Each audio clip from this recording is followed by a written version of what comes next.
हर हर महादेव। आपका स्वागत है देवता वास्तु यूट्यूब चैनल पे। अगर आप ये वीडियो देख रहे हैं यूट्यूब पे तो हमारे चैनल को सब्सक्राइब करें। अगर आप ये वीडियो देख रहे हैं इंस्टाग्राम या फेसबुक पे तो हमारे पेज को फॉलो करें। तो आज के इस वीडियो में हम लोग देखेंगे कि वास्तु शांति या वास्तु पूजा किन किन अवसरों पर करानी चाहिए।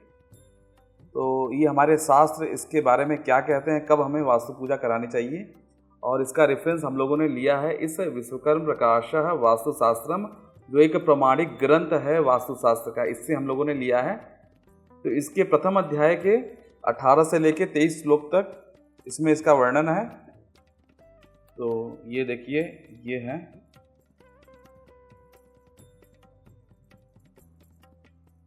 तो इसको मैं जूम करके दिखा दे रहा हूँ।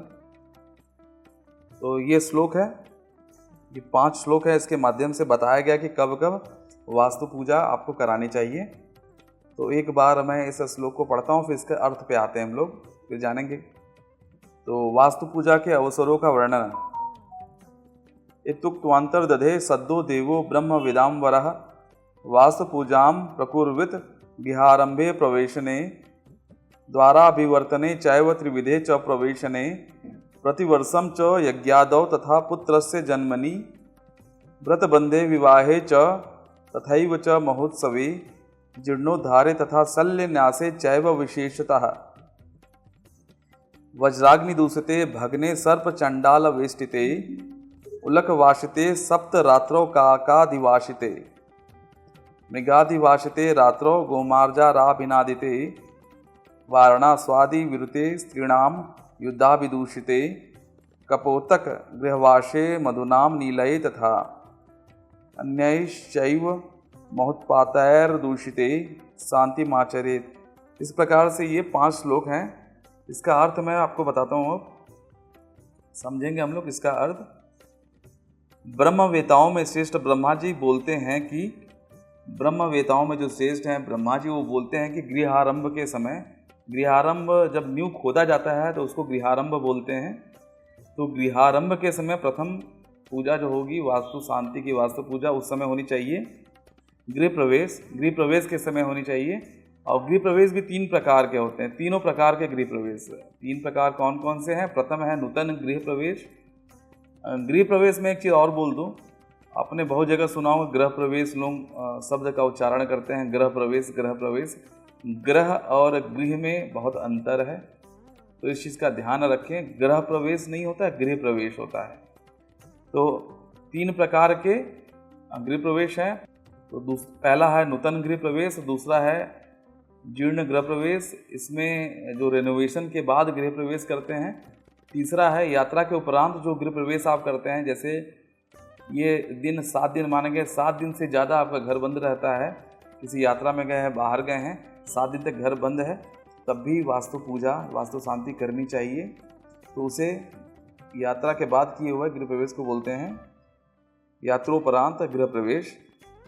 प्रतिवर्ष यज्ञादि, प्रतिवर्ष यज्ञ अगर आपके घर में कोई होता है तो उसमें भी करनी चाहिए। पुत्र जन्म के समय, पुत्र कोई जन्म लेता है आपके घर में तो उस समय भी वास्तु शांति वास्तु पूजा करानी चाहिए आपको। यज्ञोपवीत संस्कार आपके यहाँ होता है या कोई विवाह होता है, उस अवसर पर भी वास्तु पूजा वास्तु शांति करानी चाहिए। वास्तु पूजा वास्तु शांति दोनों एक ही है, अलग अलग शब्द हैं, उसका अर्थ एक ही है। फिर महोत्सव हो, किसी प्रकार का उत्सव आपके घर में हो, उस समय भी कराना चाहिए। जीर्णोद्धार कराते हैं, कुछ रेनोवेशन, कुछ रिपेयरिंग कराते हैं, टूट फूट होती है। शल्यन्यास यानी कुछ रिपेयरिंग कराते हैं घर के, उसके बाद भी कुछ रिपेयरिंग कराते हैं अपने घर में, तो उसके बाद भी आपको गृह शांति वास्तु शांति करानी चाहिए। विशेष रूप से टूट फूट के समय विशेष रूप से ये करानी चाहिए वास्तु पूजा। यदि घर में आकाशीय बिजली गिर जाए, यदि किसी घर में आकाशीय बिजली गिरती है तो उस समय भी उसे कराना चाहिए। घर टूट जाए, फूट जाए, किसी प्रकार से डैमेज हो जाए, घर दीवार वगैरह टूट जाए, किसी कारण से फर्श टूट जाए, तो उसका भी रिपेयर के बाद वास्तु शांति वास्तु पूजा करानी चाहिए। दूषित हो जाए घर किसी प्रकार से दूषित हो जाए, उस अवस्था में भी सर्पों की अधिकता हो गई, आपके घर में सर्प निकल रहे हैं, बार बार अधिक निकल रहे हैं, उस स्थिति में भी करानी चाहिए। चांडाल का प्रवेश हो आपके घर में। चांडाल शास्त्रों अनुसार उसे कहते हैं जो गो भक्षक हैं, गो का मांस खाते हैं, उनको चांडाल कहते हैं शास्त्रों के अनुसार। तो अगर कोई चांडाल आपके घर में प्रवेश करता है तो वास्तु करानी चाहिए, वास्तु पूजा, वास्तु शांति। फिर है उल्लू के रहने पे, उल्लू के आपके घर में आता है, बार बार रुकता है, तो उस स्थिति में भी कराना चाहिए। कौवा 7 दिन तक लगातार आपके छत पे, घर पे निवास करता है, आवाज़ निकालता है कौवा, तो उस स्थिति में भी कराना चाहिए। घर में रात्रि में पालतू जानवर, घर में रात्रि के समय पालतू जानवर निनाद करते हों, रोते हों, अब कुत्ता, बिल्ली, गाय, घोड़ा, अगर कोई आपके पास पालतू जानवर है वो अगर रोते हैं तो उस समय भी कराने चाहिए, क्योंकि पालतू जानवर नेगेटिविटी को बहुत तेज़ी से सेंस कर लेते हैं। अगर नेगेटिविटी आपके घर के आसपास है तो इसलिए निनाद करते हैं वो, तो आपको वास्तु पूजा, वास्तु शांति उस अवस्था में, उस स्थिति में करानी चाहिए। फिर आगे चलते हैं।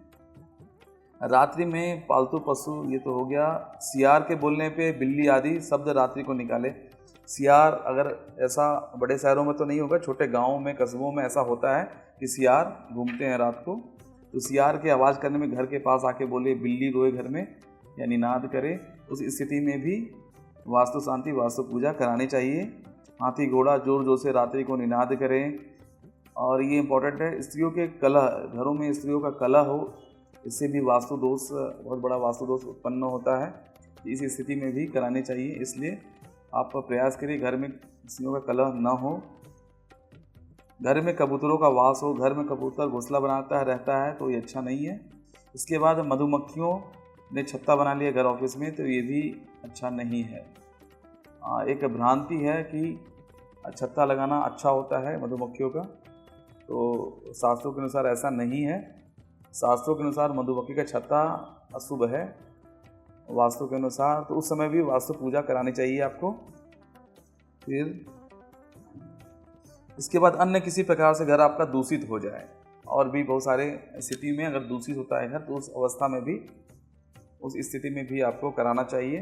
तो इस प्रकार से ये विश्वकर्म प्रकाश वास्तुशास्त्र के आधार पे प्रथम अध्याय के 18 से लेकर 23वें श्लोक के माध्यम से मैंने बताया कि वास्तु शांति, वास्तु पूजा किन किन अवसरों पे आपको करानी चाहिए।